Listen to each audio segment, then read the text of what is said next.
But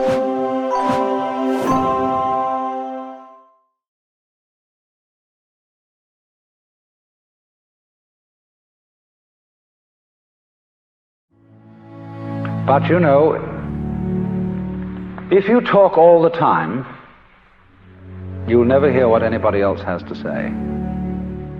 And therefore all you'll have to talk about is your own conversation. The same is true for people who think all the time. That means, when I use the word think, talking to yourself, subvocal conversation, the constant chit-chat of symbols and images and talk and words inside your skull. Now, if you do that all the time, you'll find that you've nothing to think about except thinking. And just as you have to stop talking to hear what others have to say, you have to stop thinking to find out what life is about. And the moment you stop thinking, you become into immediate contact with what Korzybski called, so delightfully, the unspeakable world. The most ordinary sights and sounds and smells, the texture of shadows on the floor in front of you.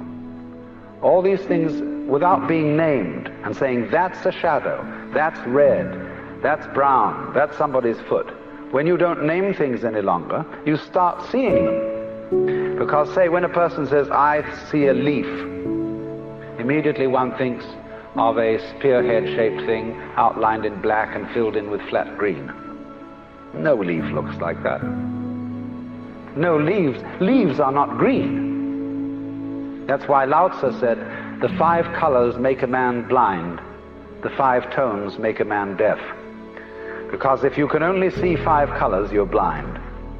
And if you can only hear 5 tones in music, you're deaf. You see, if you force sound into 5 tones, you force color into 5 colors, you're blind and deaf. The world of color is infinite, as is the world of sound. And it is only through stopping, fixing conceptions on the world of color and sound that you really begin to hear it and see it. So, let me say again, I'm not talking about the ordering of ordinary everyday life in a reasonable and methodical way as being school-teacherish and saying, nice, if you were nice people, that's what you would do.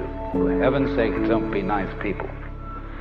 But the thing is that unless you do have that basic framework of a certain kind of order and a certain kind of discipline, the force of liberation will blow the world to pieces. It's too strong a current for the wire.